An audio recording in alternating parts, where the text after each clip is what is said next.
Ano yung may in-expect ka ba na gift or something na 21 ka na? Ano sana gusto? Ina-expect the gift? Actually, wala naman akong ina-expect na gift. Basta ang gusto ko lang po, I just wanna be happy. I just wanna be happy and I wanna find the true peace in life. So, Bakit true peace? Parang intriguing yun no, I mean, kasi di ba, ang dami-dami ng well, hindi na naman sa akin, sa aspeto sa akin, pero sa lahat ng bagay, di ba? Saka yung mga tao na din, saka yung world, na, di ba? May problema ng mundo, problema ko din. So, ayun po, I want true peace and happiness in life. Will we be expecting any changes from Any, like in terms of like maturity ng roles or maturity in music? Parang siguro not in a way na like yung sobrang magiging revealing or what. Pero siguro it's gonna be another step up for me then. Kumbaga hindi lang sa clothes, sa looks. Pero yun, you'll be seeing a more young adult Julian, more edgy siguro. Speaking of look, And Julian. more tracks din. More tracks na mas in ngayon. Speaking of looks, marami nakakapansin ng pag-sexy mo. ano ang bewang natin ngayon? Oo, ano ang bewang mo Ang ngayon? bewang ngayon. Kailangan ko pasagutin yan. Kasi for 1 week, nag-cardio ako. I did a lot of cardio. And I was eating less than 1,000 calories a day. Usually kasi gumigising na lang ako ng brunch time and then I work out in the afternoon and then after that I don't eat dinner na. I just sleep early and then I wake up early and then next day, ganun na naman yung routine. But if I don't get to work out, ayun, hinahayaan ko na lang. This is for what? Is this for pang summer? Kasi nag-beach po ako. Nag-beach ako and Two-piece nag-vacation ako with the family. So, I think it will be better na, alam mo yon na mag-try na maging fit. Maging fit. Pero may target body type ka ba? Wala naman. Wala naman. Basta sexy. Wala naman. I don't know. I just don't know. Kasi di ba usually sa TV, mas nagigain ka ng pounds. So, ang mga TVs ngayon, mga flat screen na. So, malapad.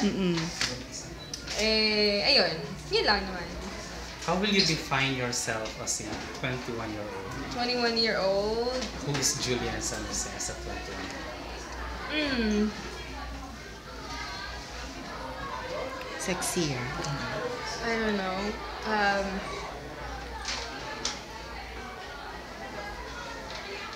Ano ba? Wait lang, hindi ako makapag-isip na adjective ba?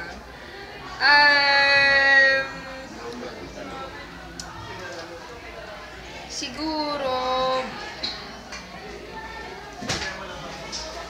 sophisticated? I don't know. Sophisticated? Not in a way na like sobrang sophisticated, but you know, nakikita pa rin yung character, yung image. So, siguro sa way na pananamit, then yeah, yun. Ano yung mga milestones na i-expect namin sa'yo now that you're 21? So, projects? Yeah, You have Buena Familia. I have a Buena Familia. And then I'm gonna be shooting new music videos sa States. For a new album?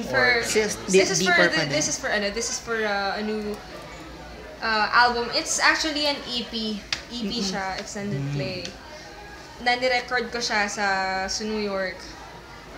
And produced siya by one of the producers din sa States, yung mga nagpo-produce kila Usher. Pero milestone paano nga. yun? Paano nangyari yun? Kasi it started nung nag-concert ako sa LA. So, may guest ako doon. Yung guest namin, friend niya si Sydney Brown. Si Omen. Ayan, siya yung producer ko kasi. And then, ayan, mag-meet ulit kami kapag balik ko ng US. Fair enough. I'm really looking forward na Level up ang friend. Milestone talaga siya. It will turn out well. So, yeah. Pero in the near future ba, ano yung mauuna? The music video or the Buena Familia? I think yung yung music video. Pero parang halos sabay lang po eh. Kasi yung release po nung mga bago kong tracks, tsaka yung single, sa July din po. And airing din po yata ng Buena Familia sa July. Kwento mo kami konti about Buena Familia. Familia. Ano bang, kasi ang character ko doon, si Darling. So si Darling, ano siya, mahilig siya mag-shopping. Second, child siya. Pero siya yung paborito ng mommy niya.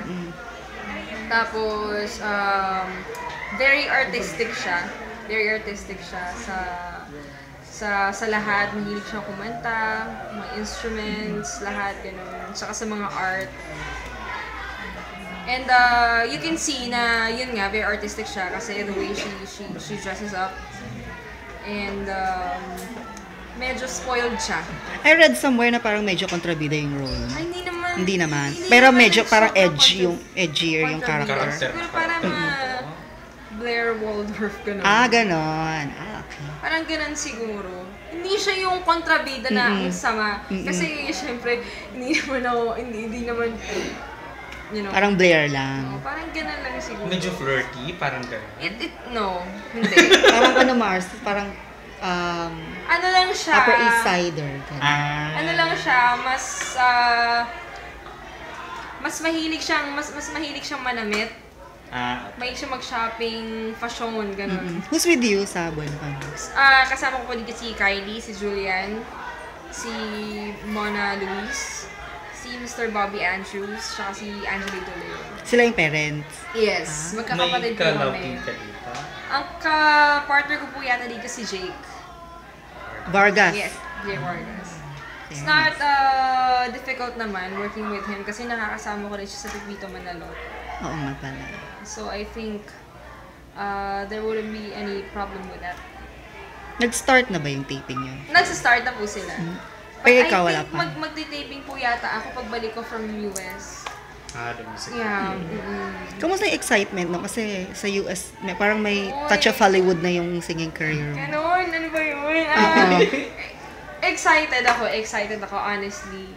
Kasi hindi ko rin ine-expect eh. Tsaka yung mga tracks kasi na record ko doon, mga ganda talaga. Like how many artists? Mga ilan to? Mga tracks. Yung i-release ko po, 4 pa lang, pero mag-release po ulit ako ng bago. So, Ano siya? Mga 7 Parang siya. ano siya? Ano yung parang maging genre? More on R&B. More So R&B. parang medyo malayo siya sa deeper. Malayo po. Kasi dito, medyo, kasi iba yung nila, iba And yung this is for sound. international market. Yes, for international release.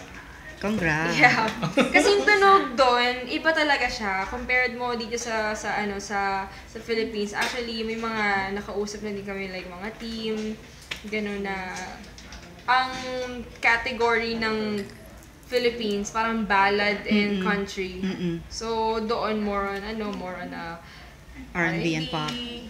Techno, gano'n. Lalabas ba siya under Electronic. Jamie Records dito sa I Philippines? think I still don't know.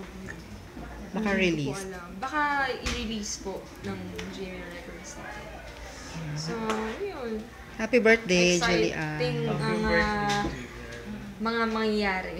Oo, mas level up. Oo, I'm exciting. excited and I'm blessed. Good. Happy birthday.